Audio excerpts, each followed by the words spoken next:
After 50, many men start to feel something that's hard to explain. The desire is still there, the mind responds, but the penis feels less predictable. Sometimes it responds, sometimes it doesn't. And almost always the explanation offered is shallow. Age, hormones, psychological. But there is a silent factor, rarely discussed, that starts to matter precisely at this stage of life. The body's internal environment. The mature male organism functions on a fine balance. Small internal chemical changes begin to have a greater impact on circulation, especially in the most delicate vessels like those in the penis. When that internal environment goes off track, blood can still arrive, but it doesn't arrive with the pressure and consistency needed to sustain an erection.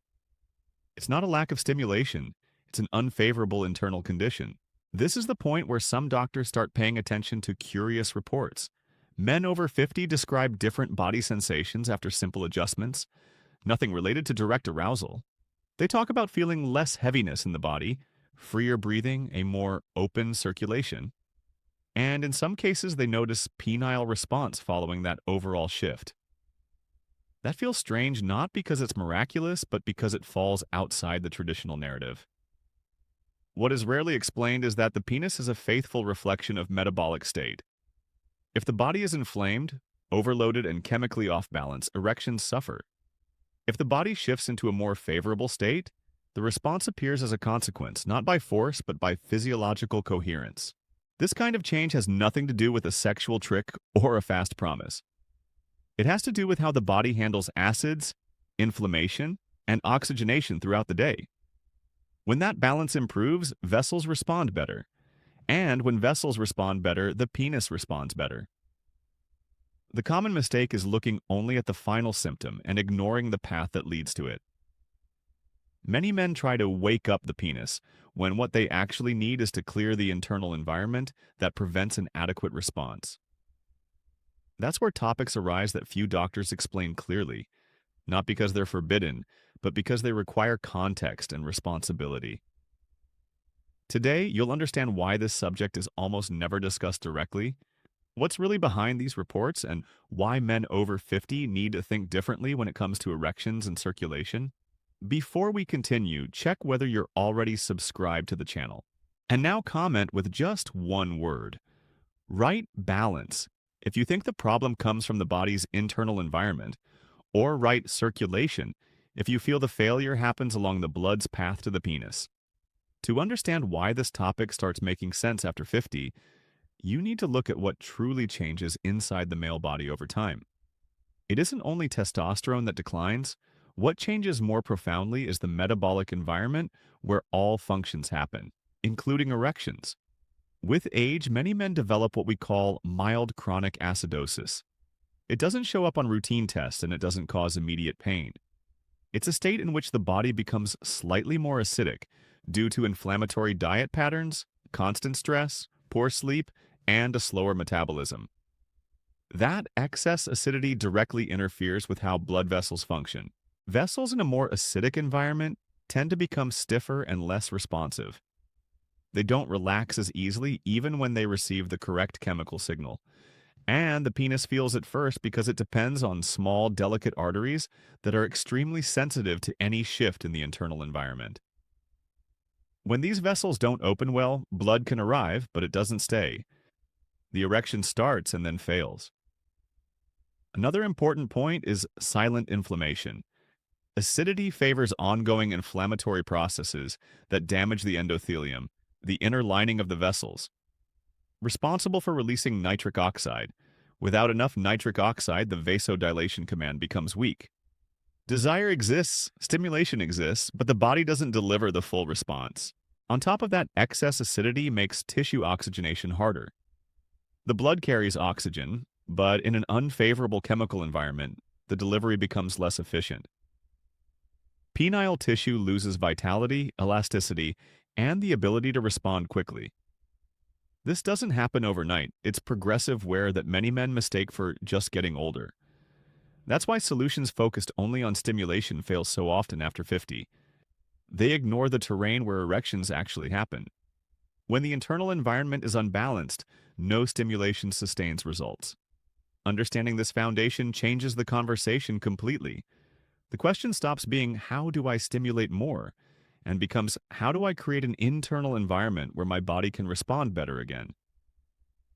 If this kind of explanation is helping you understand what's really happening in your body, like the video now. It helps the channel keep bringing clear, responsible content focused on the real physiology of men over 50.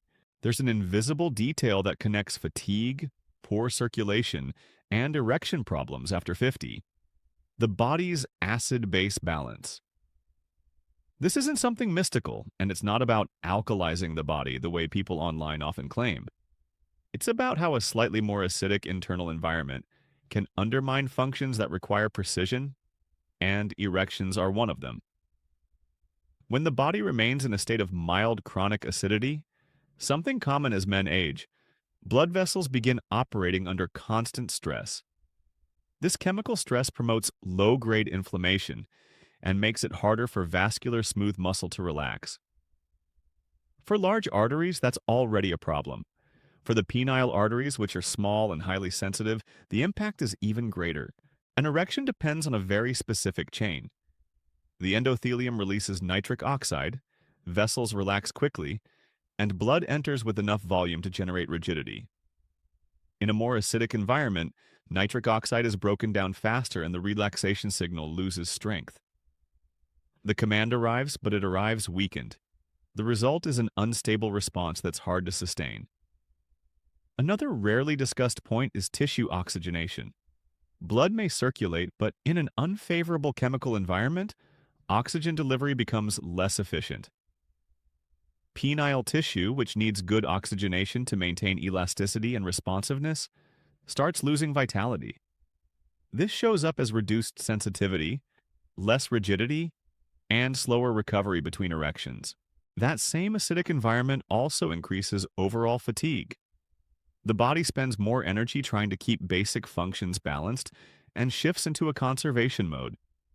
And when the organism is conserving energy, sexual function is not the priority. Desire can exist, but the body doesn't invest in a full response. That's why many men feel something is wrong even without pain, and even with labs that look normal.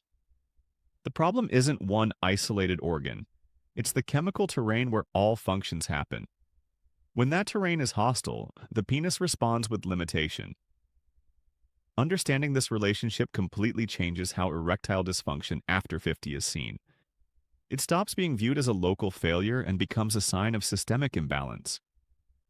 And when the system begins to be adjusted, sexual response often follows, not through direct stimulation, but because the body finally has conditions to function better.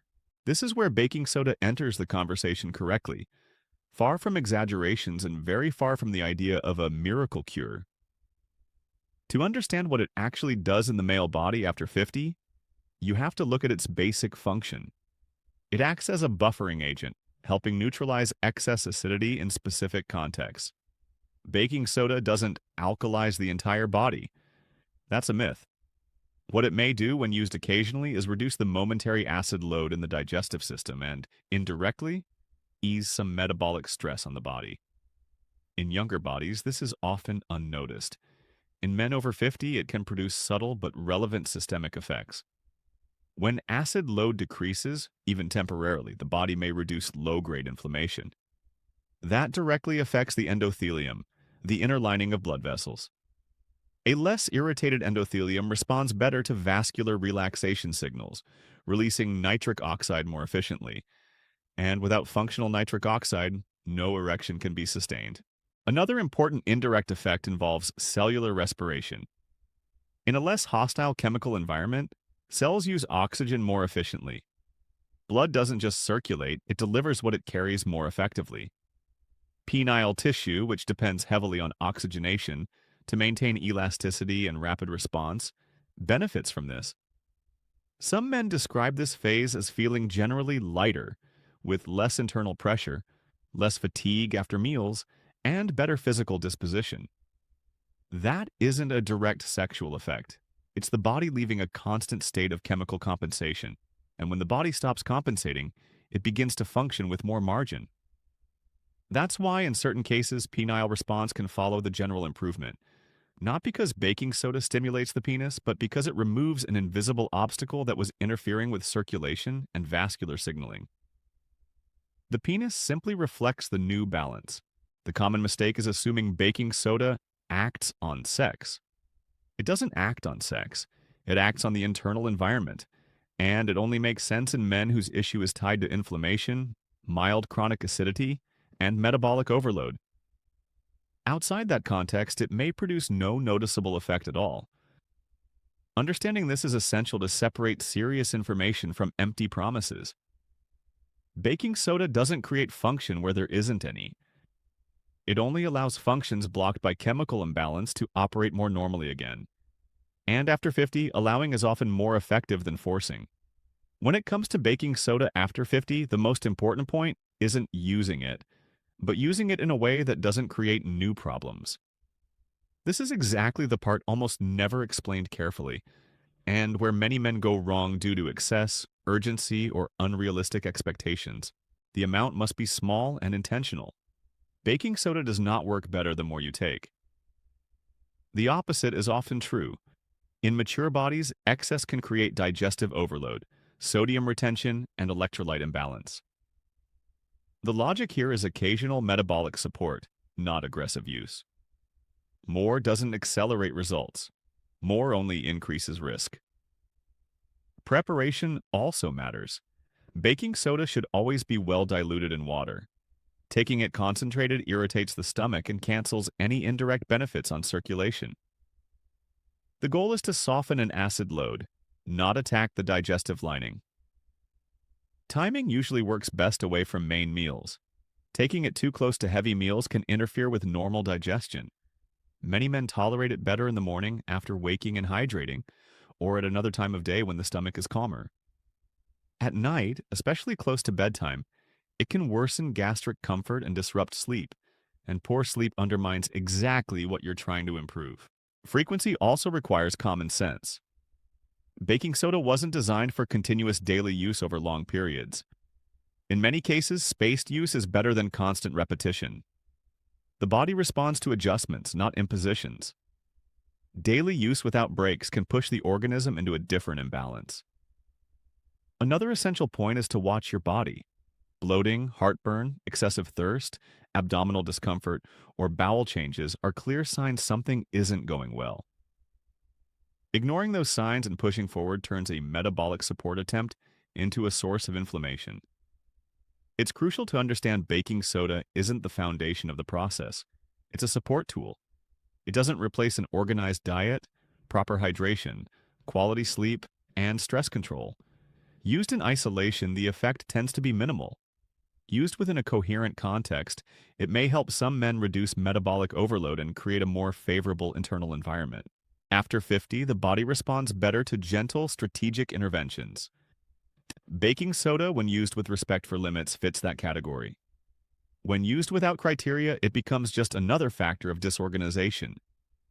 Now comes the part that separates responsible information from dangerous content.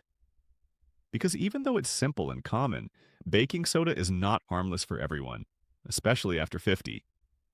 Ignoring that is the mistake that turns an attempt at improvement into frustration or even a health problem. The first group that must be cautious is men with high blood pressure or cardiovascular history. Baking soda contains sodium.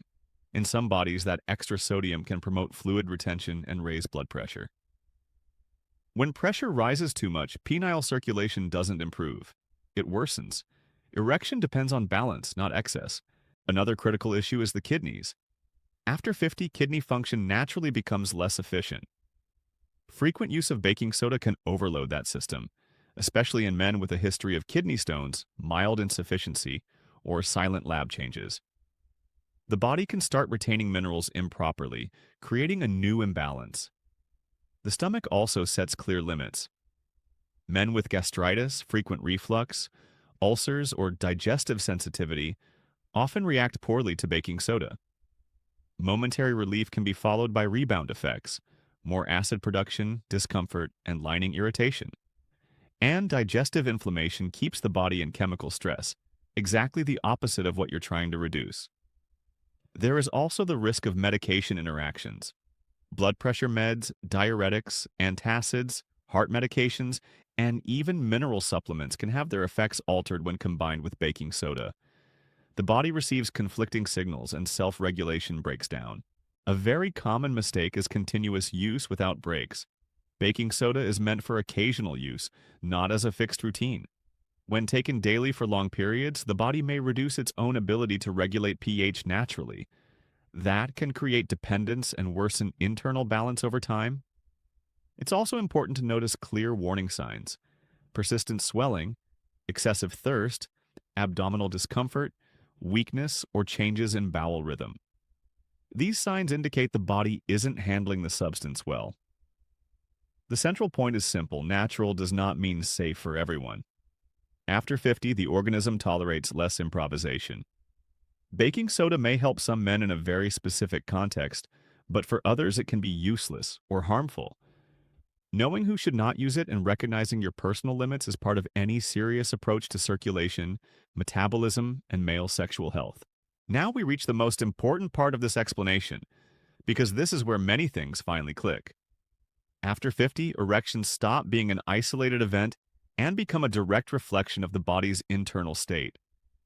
It's not about activating the penis, it's about allowing it to respond when the internal environment is favorable. Baking soda, in everything we've discussed, is not a magic solution or a hidden shortcut. It is the occasional tool that may help some men reduce metabolic overload and silent inflammation when a specific imbalance exists. In other words, it doesn't create a new function, but it may remove an invisible brake that was interfering with circulation and tissue oxygenation. When the body exits a constant state of chemical compensation, something changes naturally. Vessels respond better. Blood flows with less resistance. The nervous system leaves chronic alert mode, and in that scenario, penile response becomes less unpredictable, not because it was forced, but because the organism is cooperating again. That's why some men report general improvement before they notice a clear sexual change: less fatigue, lighter digestion, a feeling of less heaviness. Those signs come first. Erections come later as a consequence, always in that order. When you try to reverse it, frustration follows. The real mental shift after 50 is understanding that sexual health is built with balance, not aggressive stimulation. The penis doesn't function well in a body that's inflamed, overloaded, and constantly on alert. It functions when the internal environment allows vascular relaxation, good oxygenation, and proper recovery. Thinking this way gives control back to the man. He stops chasing desperate fixes and starts observing his body more intelligently. Small adjustments made with respect for limits often produce more results than intense, disorganized attempts. If this content brought you clarity and helped you understand your body in a more honest way, subscribe to the channel now to keep receiving direct, responsible explanations based on real physiology. Like the video, this helps the channel grow and gets this information to more men. And watch other videos on the channel where we go deeper into topics that connect directly to everything you heard here. I'll leave it here. Take care of your body with awareness, respect the signals it gives you, and I'll see you in the next video.